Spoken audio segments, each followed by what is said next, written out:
Allahu Allahu Allahu Allah Allahu Allahu Allah. Bayangkan kalau kiamat tiba-tiba terjadi. Begitulah agaknya terkejutnya kita. Kiamat terjadi tapi belum sempat berbakti kepada orang tua. Dosa belum sempat meminta maaf. Silap dan salah berapa kali kita kencing di kainnya yang bersih. Berapa kali dia tidak jadi tahajud gara-gara kita menangis dari Isya sampai subuh. Pakai pengawet nangisnya. Tapi kita tak pernah sadar itu. Kita menganggap kita di dunia ini dibesarkan angin. Kita menganggap kita ini bangsawan, bangsa yang hidup di awan. Berapa kali dia tidak jadi sholat duha gara-gara kita kencing. Berapa kali nasi yang sudah mau disuap masuk ke mulutnya tak jadi. Bahkan dia tidak makan sama sekali. Dan berapa kali makanan dia belikan hanya untuk susu, hanya untuk menyenangkan kita. Pernah kita balas. Dan dia tidak pernah minta balas itu. Oleh sebab itu siapa yang mengingatkan? Abdul Somad diberikan judul berat ini. Judul yang paling berat ceramah tentang orang tua, tentang ibu, tentang ayah. Jarang saya mau menerima judul-judul pengajian. Ini pun dikasih tahu setelah sampai di sini. Maka saya belok-belokkan dikit. Air mata udah mau menetes, belokkan lagi. Nanti kalau saya nangis di sini, siapa yang ceramah kalau saya nangis? Oleh sebab itu maka yang orang tuanya masih ada, beruntung dan bertua, bawakan dia rumah makan. Ada sahabat saya namanya Ustadz Lukman di Pontianak, bukan Kuntilanak. Mereka punya program namanya Bawa Ibu ke Rumah Makan. Keren nama programnya. Bawa orang tua ke rumah makan. Nanti hari libur adik-adik anak-anakku sekalian libur, bawa ayah, bawa ibu ke rumah makan.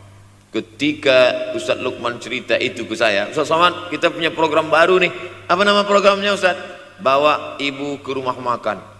Alhamdulillah Ustadz Lukman, seluruh rumah makan di Pekanbaru tempat tinggal saya itu semua sudah saya bawa. Emak almarhumah saya bawa sup tunjang, saya bawa rendang, saya bawa goreng ayam, saya bawa goreng puyuh, saya bawa. Cuman ada rumah makan ular sawah itu yang tak saya bawa singgah.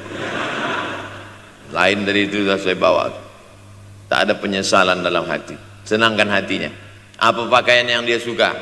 Orang tua itu tidak minta yang besar, asal ada saja.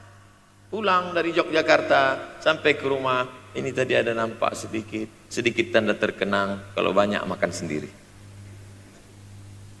Ketika dia senang melihat itu, bahagia hatinya, nampak senyum di tepi bibirnya, pada saat itulah rahmat Allah terbuka. Pada saat itulah ridha Allah datang. Mengapa sulit mencari pekerjaan? Mengapa payah mencari penghidupan? Salah satu yang mempersempit ridha Allah itu adalah karena tidak berbakti kepada orang tua. Oleh sebab itu maka judul tema yang diberikan birrul walidain, berbakti kepada orang tua, bahagiakan. Ini ada juga ini anak-anak yang sudah sukses ini, papa, mama sudah meninggal, papa jangan risau, silakan terbang ke Yogyakarta, ada adik di sana, silakan terbang ke Surabaya, ada kakak di sana, silakan terbang ke Kuala Lumpur, ada keluarga di sana, jangan hiraukan. Kata bapaknya, kalian terbangku saja kalian pikirkan, kemana aku hinggap tak kalian pikirkan. Ada sebagian orang ketika ibunya meninggal dunia, marah dia, mengamuk dia anggap kebahagiaan itu sudah hilang. Padahal membahagiakan orang tua dua-dua adalah tanggung jawab kita. Kalau dua-duanya sudah tidak ada Pak Ustadz, masih ada keluarga. Ada keluarga. Al-khalah bimasabatil saudara ibu, kakak ibu, adik ibu, sama seperti ibu. Sambung lagi silaturahim, buat dia senang, buat dia bahagia.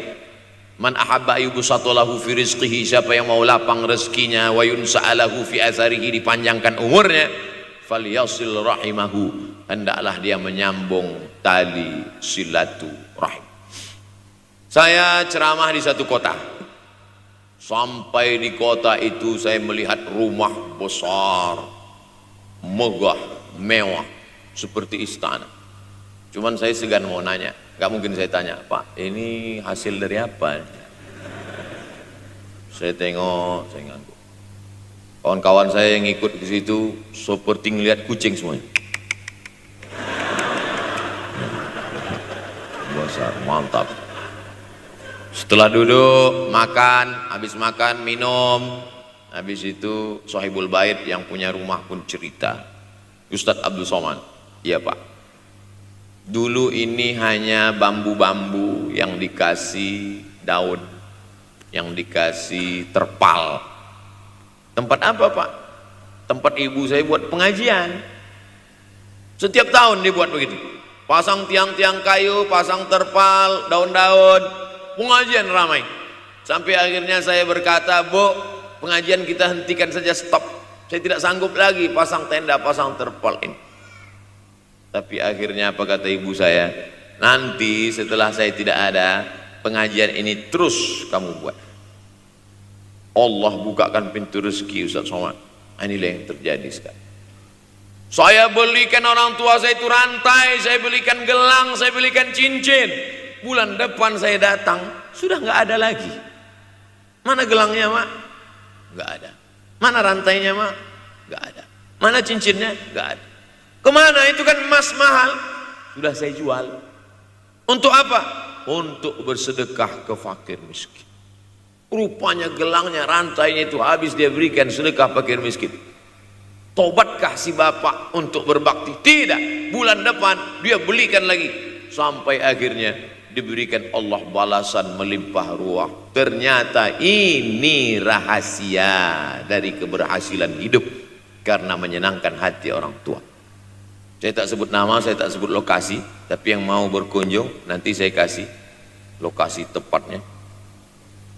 Saya kasihkan nanti alamat dari Google, saya kasih. Supaya melihat secara nyata, kalaulah rezeki itu hanya diberikan kepada orang yang bersungguh-sungguh, pergi pagi pulang petang, peras keringat banting tulang, maka tentu yang kaya itu adalah sapi yang membajak dari pagi sampai sore. Kalaulah kekayaan keberhasilan itu diberikan yang paling pandai memanjat, maka tentu yang kaya itu monyet. Tapi Allah berikan kepada siapa? Yang dia ridhai. Dan penyebab ridha Allah itu adalah karena orang tua yang senang hatinya. Yang sempat durhaka, tidak sempat minta maaf, meninggal dunia dia sudah, apa boleh buat? Kau sudah booking seat di neraka. Yang sudah sempat durhaka, tidak sempat minta maaf, meninggal dunia gara-gara dia pecandu narkoba, pemabuk, pezina, mati. Orang tua dalam keadaan susah. Berapa kali saya ketemu ibu-ibu selesai pengajian, pergi saya ke tempat parkir, ibu tua 70 tahun menangis. Ibu nangis kenapa Bu? Anak saya Pak Ustadz. Kenapa dia? Disuruhnya saya jual tanah. Mama jual tanah. Untuk apa mama megang tanah? Udah tua aja pun jual. Mestinya anak itu yang menyenangkan hatinya di hari tuanya, bukan malah menyuruh jual tanahnya. Jual tanah supaya dia bisa bangun rumah, jual tanah supaya dia bisa menyekolahkan anak-anaknya. Na'udzubillah. Sudahlah tidak membahagiakan, malah menyusahkan. Ustadz, anak saya nyuruh saya jual tanah saya supaya dia senang, supaya dia dapat duit. Gimana nih Pak Ustadz? Mungkin si ibu berharap saya menjawab, ibu sabar aja ya Bu, sabar ya. Ibu salah tanya Bu. Kalau mau sabar cari ustadz lain, ada spesialis sabar, bukan saya. Begitu dia kasih tahu, anak saya maksa saya jual tanah saya. Pak Ustadz gimana? Mana alamat rumah anaknya? Mana? Saya mau datang. Mana? Anak durhaka, neraka jahanam tempat kau.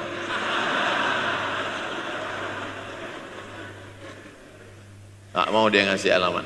Rupanya dia takut nanti anak saya malah marah sama saya, Pak Ustadz. Saya kasihan. Mudah-mudahan Allah berikan kekuatan pada ibu. Tapi cerita ini bukan satu dua contoh kasus. Ternyata zaman sanggup memperkarakan pengadilan hanya karena sebatang pohon kayu. Atau cuma saya yang dapat berita aja? Adik-adik ada juga dapat kiriman itu. Sanggup memperkarakan sebatang pohon kayu. Padahal kalau kau jual semua kebunmu itu, belum tentu dapat menebus. Datang seorang laki-laki mengadu kepada Nabi Muhammad SAW. Ya Rasulullah, ini bapak saya ini kurang ajar sekali. Bapaknya kurang ajar? Ambilnya harta saya ya Rasulullah. Gimana ini ya Rasulullah? Apa kata Rasulullah SAW? Anta wa maluka li abik. Anta sampai ke tempat kita jadi ente. Anta wa maluka, ente, harta ente, li abik, punya bapakmu. Jangankan hartamu yang di rumah itu, dirimu pun punya bapakmu. Nabi membela, seolah-olah Nabi berkata, apa yang diambil itu belum ada apa-apanya dibandingkan melepuh kulitnya untuk memberikan engkau sesuap makanan yang halalan thayyibah. Orang yang durhaka pada orang tuanya, insya Allah anaknya juga akan durhaka kepada dia. Oleh sebab itu maka jangan pernah durhaka. Kalau sempat durhaka lalu kemudian meninggal dunia dia, Pak Ustadz, sudah meninggal pun tetap masih bisa berbakti. Pertama dengan doa, kedua dengan sodakoh. Kalau kebetulan rezeki banyak sodakoh. Kalau tidak ada rezeki melimpah, doa. Bangun malam, Rabbi firli wali walidayya warhamhuma kama Rabbi firli, ya Tuhanku ampunkan aku, wali walidayya, ibu dan ayahku, warhamhuma, sayangi mereka berdua, kama, sebagaimana Rabbayani shaghira, sebagaimana mereka mendidik aku.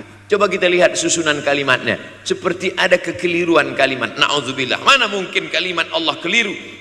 Allah ingin menegur kita, sayangi mereka sebagaimana mereka mendidik aku. Mestinya kalimatnya kan tidak begitu, sayangi mereka sebagaimana mereka menyayangi aku.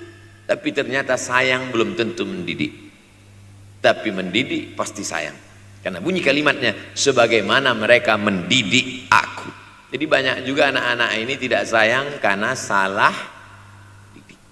Disangka sayang itu dengan ngasih motor, disangka sayang itu dengan ngasih gadget, disangka sayang itu dengan ngasih transfer uang yang berlebihan. Belum tentu sayang. Dulu ada insinyur arsitek yang membangun salah satu rumah keluarga saya.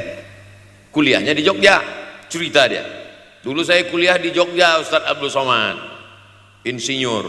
Terus teman kami sakit di kos-kosan. Kami bingung mau nelpon siapa. Akhirnya datang mobil mewah, parkir polisi, tentara, ramai. Barulah kami tahu rupanya dia anak menteri. Jadi sayang orang tua itu bukan mesti dibelikannya apartemen, dibelikannya mobil, belum tentu. Boleh jadi itu justru menjerumuskan anak. Diberikan apartemen, diberikan mobil mewah. Habis 2 bulan kena virus HIV AIDS. Tapi kalau dibuatnya kita jauh, saya yakin adik-adik kuliah di Universitas Ahmad Dahlan, ada yang dari timur Indonesia, ada yang dari Sumatera, lalu kemudian di tengah kesendirian, belum makan, uang kos belum bayar, transfer macet, datang setan berbisik, hei sebetulnya kau anak yatim piatu yang dibuang. Bukan, orang tuamu bukan tidak sayang, dia hanya sedang ingin mendidik supaya engkau menjadi anak yang mandiri. Maka nanti kalau sedang duduk termenung gitu, tiba-tiba datang bisikan, pergilah cari jembatan, terjunlah. Maka saat itu katakan dalam hatimu, lawan, hei setan. Orang tuaku sayang kepadaku, dia hanya ingin supaya aku mandiri. Ada orang tua yang salah didik kepada anak-anak, sampai mengikat tali sepatu pun anak tidak pandai. Baru mau mengikat tali sepatu sudah diikatkan, baru mau makan sudah disuapkan. Akhirnya anak tidak punya keberanian untuk hidup. Harta dia punya, uang dia punya, materi dia ada, satu yang dia tidak punya, tidak ada mental. Tapi anak-anak, adik-adik Universitas Ahmad Dahlan adalah orang yang punya keberanian untuk hidup. Betul? Yang di hadapan saya ini, siapa yang tidak punya keberanian hidup? Ini yang jam 5:30 masih belum hidup lagi. Ada ini tidak punya keberanian untuk hidup, hidupnya terlambat. Tapi mahasiswa Universitas Ahmad Dahlan punya keberanian untuk hidup. Bahkan mungkin dia lebih dulu hidup daripada saya. Lebih dulu bangun dia tadi. Alhamdulillahillazi ahyana ba'da ma amatana wa ilaihin nusyur. Tengok jam. Oh, rupanya masih jam 1. Tidur lagi. Saudaraku yang dimuliakan Allah Subhanahu wa taala. Maka my life, my adventure. Hidup saya adalah petualangan saya. Ini yang mau kita harapkan. Berani menghadapi tantangan. Ada orang yang menganggap hidup ini ya simpel-simpel aja lah Pak Ustadz. Tapi ada orang ingin hidup ini penuh dengan perjuangan. Sama seperti makanan. Ada orang simpel aja, nasi, kecap, telur rebus, dah cukup. Tapi ada orang mau ada goreng ayamnya, ada rendangnya, ada supnya, ada tom yamnya, ada lengkap semua. Begitu juga hidup ini. Ada orang yang simpel aja, ambil goreng ikan, makan. Tapi ada satu lagi enggak, pergi naik mobil sampai ke tepi hutan, naik motor, habis itu nyewa speedboat sampai di tengah laut memancing, ujung-ujungnya ikan juga. Yang dia nikmati bukan ikannya, tapi yang dia nikmati adalah proses untuk mendapatkan ikannya. Paham? Itu enaknya ngomong sama mahasiswa. Coba kalau yang masyarakat biasa, kita udah capek cerita, selesai ada pertanyaan, Ustadz maksudnya tadi apa ya? Aduh, capek gitu. Saya terus terang kalau ceramah di depan mahasiswa ini bangkit semangat saya lagi. Ini sekarang rasa-rasa umur 24. Tapi begitu nanti sudah mulai agak jauh dari mahasiswa, balik 42 lagi. Nah, makanya saya senang kalau diundang ke kampus-kampus. Saya kalau di Jogja diundang di kampus terus, walaupun nggak semua nerima.